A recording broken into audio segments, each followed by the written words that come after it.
Alright, I've had several people send me messages about how the bug out location was coming, so I thought I'd give everybody a quick tour. It's pretty much done at this point. Now it's just kind of cleaning up some things and just some minor stuff, but I'll give you a quick tour. Alright, first thing to mention is up here on the roof we've got 30 solar panels generating all the power. We have no grid electricity, we have no grid sewer, we have no grid water. So this is entirely self-contained. Alright, so here's our well. It goes down 637 feet. One of the things that I don't have that I'd like to is find some kind of manual backup. All this is run on off of electric, but so far we've got all the electricity we need. We are going to get a diesel generator backup to just make sure our batteries stay charged. But there's the well.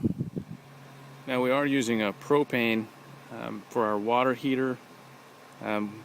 If we put in a dryer for the clothes, we'll use propane for the clothes dryer, and this is also for the stove top. So if I couldn't get propane, I can still use our wood stove backup and just take cold showers. But this is what we use. This really keeps the electricity usage down because water heaters do eat up quite a bit. Alright, we've got two sewage tanks. This is the one with the manhole cover access. It's so dry that the dirt is kind of sunk. I've come in and I've covered up the pipes, but I really need to come in and I'll spend the rest of the afternoon with a shovel and that dirt pile and fill a lot of this in. Then it comes out to this area right here, which is the leach beds. So I got to be careful and not drive the tractor over that. That wouldn't be very good. But I am going to plant some stuff that doesn't have very deep roots. So hopefully we'll get a pretty good herb garden and some other things growing out here. And I expect it to be very green and lush. Here's our main switch going up to the photovoltaic cells up on the roof. And here's our monster battery pack. This is thousands of pounds of batteries. And here's the main part of the barn. Here's our Polaris Ranger that we use for just running around and filling up the feeders. There's the Kubota tractor that we, Kubota tractor that we use for just general work and grading the roads and just to make sure that I feel like a proper Texan because I have a tractor. Alright, here's all the charge control systems and inverters for the solar system. The instruction manual is very thick and I don't understand most of it. I've been trying to read it and I've got an appointment set up with the solar install guys so they can come out and give me a personal tour and really fill me in on what I need to do to maintain and monitor the system. But I haven't got all that figured out just yet. Here's a barn warming gift that we got from my parents. They brought this over with, 10 pounds of shrimp that we fried up and had a shrimp fry. It was pretty awesome. So, Mom, Dad, thanks. Here's the door to the front patio. Here's our kitchen area. Right off of the kitchen, we've got a little dining area and living space. This table belonged to my great-great-grandmother, so this has been in the family for a while. We've got a little pantry off of the kitchen.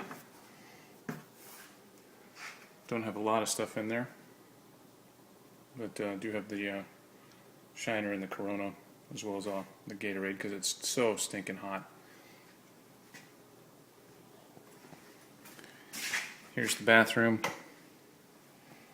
We got one of those fancy toilets with the different levels of flush, just so we can kind of keep some of our water usage down.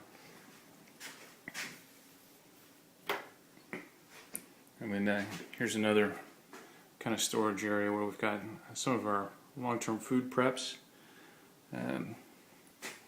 our sausage grinders, some deer skinning tools, and then the manual wheat grinder which is a real workout. I like the electric one much better.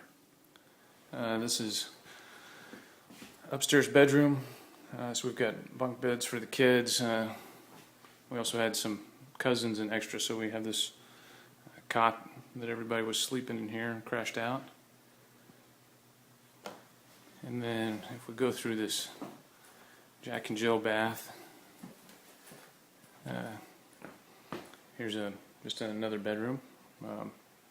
So we've got the bedrooms upstairs and kind of the living area and kitchen and everything downstairs. So you can tell my wife's been involved because she has all these nice fancy little things for the bathroom. This is the closet underneath the stairwell. So we're transferring some of our other long-term storage. This is a bunch of wheat and rice and some salt. So we want to split it up so we don't have all of it in one spot. So we'll have some of it here and we'll keep some of it at the house. And since we don't have any grid electricity, and just in case, we've got a bunch of candles and some kerosene lamps.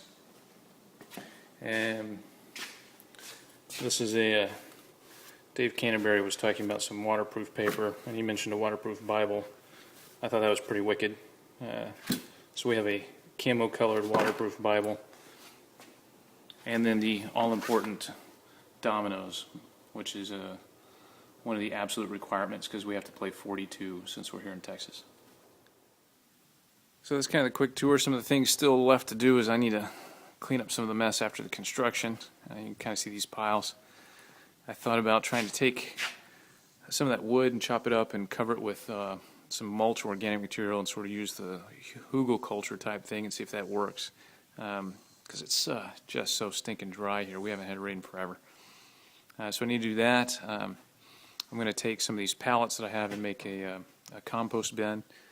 And then if I can ever clear out all the mesquite out here, I'd like to run some irrigation lines off the well and high fence it so the deer and the rabbits and everything don't eat all the food, and get a garden planted. But again, since I'm not out here every day to water, I either need a timer system or try and use this hugelkultur and see how that goes. I may try and do that and not the timer system, because if I can keep my water usage down, that would be pretty awesome. So anyways, that's the tour. The other thing I need to do is I need to find a nice place to set up a good long shooting range. So I definitely want 100 yard, but if I can get 200 yard, that'd be even better. So I'm going to look around and make sure that I'm not firing at somebody's house way off in a distance. But that's the barn, and if I could get away with it, I would be out here all the stinking time, but my wife thinks it's important to actually live close to a school where our kids go, so I guess I'll have to split the time. Thanks.